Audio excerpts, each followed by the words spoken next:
Assalamualaikum warahmatullahi wabarakatuh. Salam Pramuka. Perkenalkan, nama saya Rosalinda, NPM 2113022059 dari Program Studi Pendidikan Fisika Fakultas Keguruan dan Ilmu Pendidikan Universitas Lampung.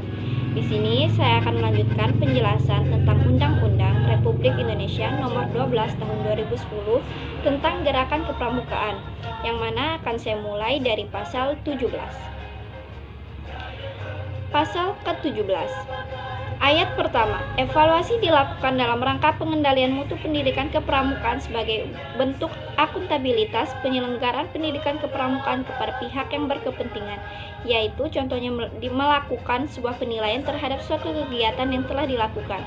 Ayat kedua, evaluasi dilakukan terhadap peserta didik, tenaga pendidik, dan kurikulum pada setiap jenjang dan satuan pendidikan kepramukaan. Contohnya yaitu melakukan sebuah pengkajian ataupun penilaian terhadap tenaga pendidik dan pendidik serta kurikulum pada setiap jenjang pendidikan satuan pendidikan kepramukaan yang ada di sekolah maupun di tingkat universitas. Ayat ketiga, evaluasi terhadap peserta didik dilakukan oleh pembina, yaitu contohnya dalam melakukan suatu pengkajian ataupun penilaian terhadap peserta didik yang melakukannya adalah tugas dari seorang pembina.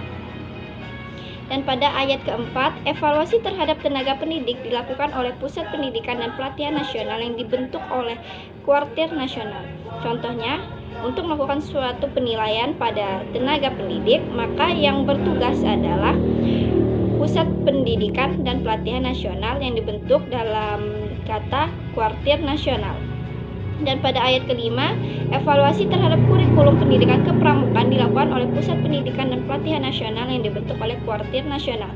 Sama seperti pada ayat keempat, yang melakukan suatu pengkajian dan penilaiannya adalah dari Pusat Pendidikan dan Pelatihan Nasional atau sering disebut dengan Kuartir Nasional. Pasal ke-18, ayat pertama.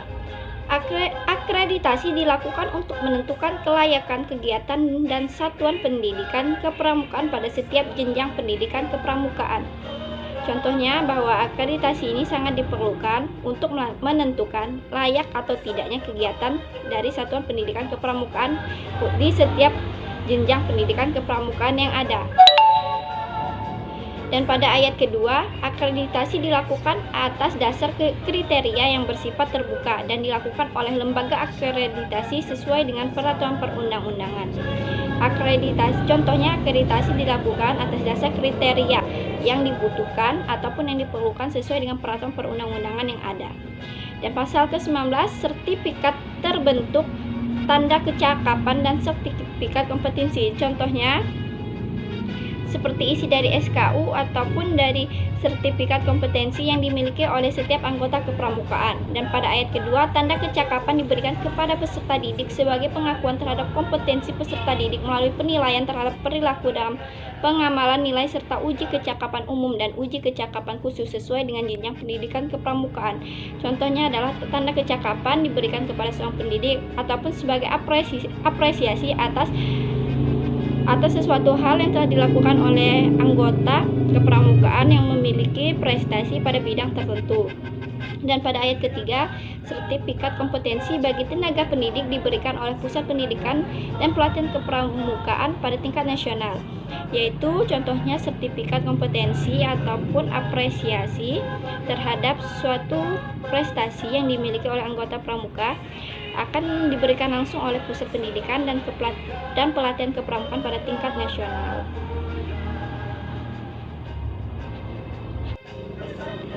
Pasal 20 ayat pertama berbunyi, gerakan pramuka bersifat mandiri, sukarela, dan non-politis.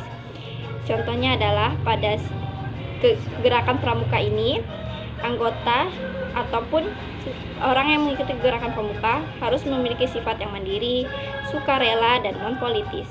Dan pada ayat kedua, satuan organisasi gerakan pramuka terdiri atas gugus depan dan kuartir. Pasal 21, gugus depan sebagaimana dimaksud dalam pasal 20 ayat 2, huruf A meliputi gugus depan berbasis satuan pendidikan dan gugus depan berbasis komunitas. Yang mana contohnya gugus depan yang berbasis satuan pendidikan itu ada pada sekolah, dan gugus depan berbasis komunitas sebagai wadah untuk berkumpulnya ataupun perkumpulannya anggota kepramukaan. Pasal 22 ayat pertama, gugus depan berbasis satuan pendidikan sebagaimana dimaksud dalam pasal 21 meliputi gugus depan di lingkungan pendidikan formal.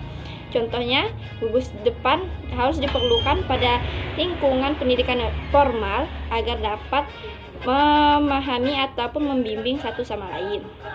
Dan pada ayat kedua, gugus depan berbasis komunitas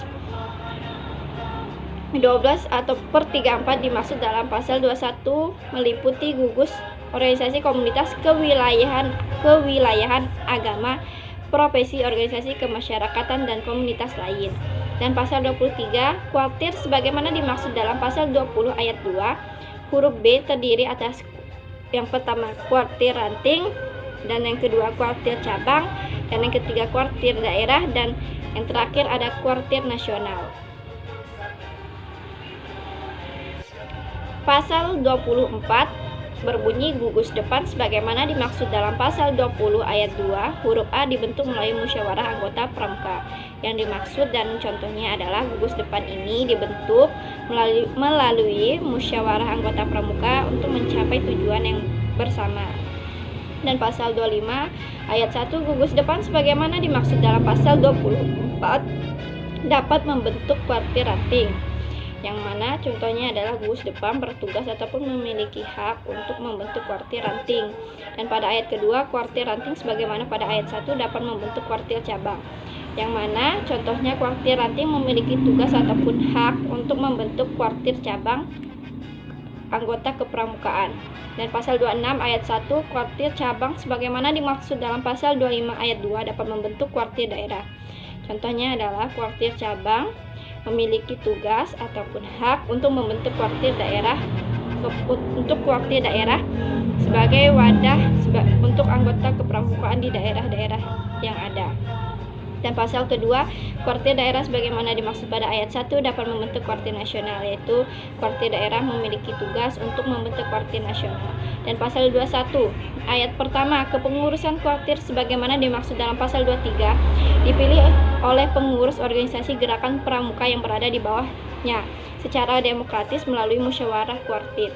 Maksudnya adalah kepengurusan kuartir dipilih oleh pengurus organisasi gerakan pramuka yang berada di bawahnya secara demokratis melalui musyawarah kuartir untuk mencapai tujuan bersama dan hasil akhir yang sangat disetujui oleh semua pihak.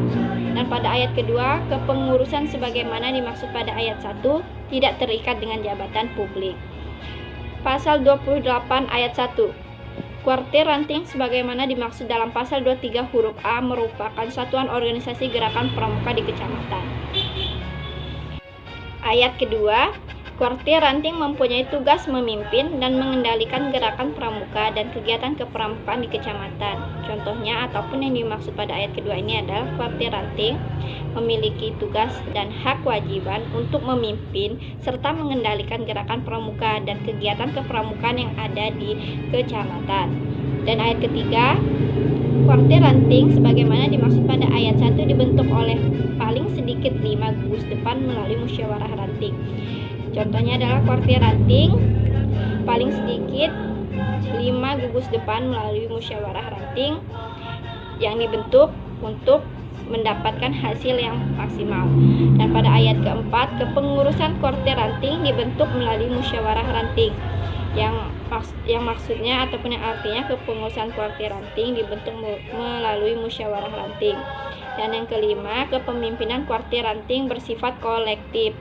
Dan pada ayat ke-6, musyawarah ranting sebagaimana dimaksud pada ayat 3 merupakan forum untuk yang pertama pertanggungjawaban organisasi, dan yang kedua pemilihan dan penetapan kepengurusan organisasi kuartir ranting, dan yang ketiga penetapan rencana kerja organisasi.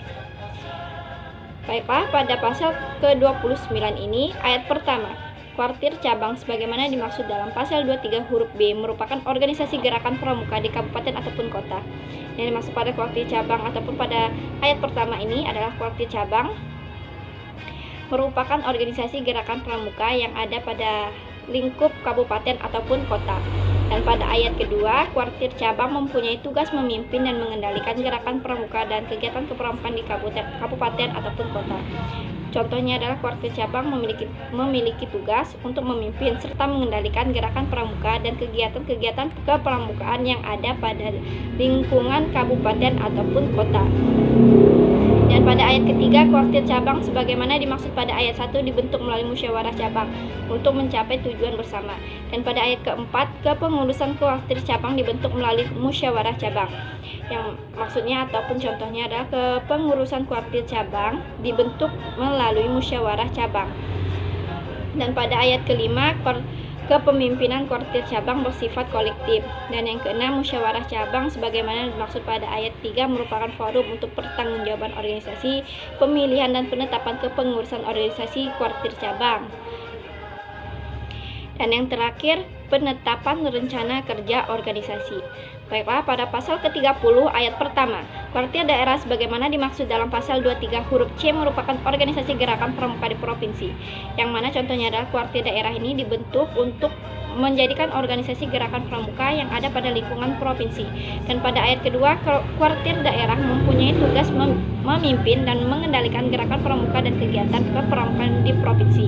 Dan pada ayat ketiga, kuartir daerah sebagaimana dimaksud pada ayat 1 dibentuk melalui musyawarah daerah. Dan pada ayat keempat, kepengurusan kuartir daerah dibentuk melalui musyawarah daerah. Dan pada ayat kelima, kepemimpinan kuartir daerah bersifat kolektif. Dan pada ayat keenam, musyawarah daerah sebagaimana dimaksud pada ayat 3 merupakan forum untuk yang pertama, pertanggungjawaban organisasi, dan yang kedua, pemilihan dan penetapan kepengurusan organisasi kuartir daerah. Dan yang terakhir, ada penetapan rencana kerja organisasi. Selanjutnya untuk pasal 31, pasal yang terakhir, pada ayat pertama, kuartir nasional sebagaimana dimaksud dalam pasal 23 huruf D merupakan organisasi gerakan pramuka lingkup nasional. Contohnya adalah kuartir nasional ini sebagaimana dibentuk untuk menjadikan organisasi gerakan pramuka di lingkungan nasional. Dan pada ayat kedua, kuartir nasional mempunyai tugas memimpin dan mengendalikan gerakan pramuka serta kegiatan kepramukaan lingkup nasional. Contohnya, kuartir nasional ini bertugas untuk memimpin dan mengendalikan serta membimbing kegiatan kepramukaan lingkup nasional agar dapat berjalan dengan baik.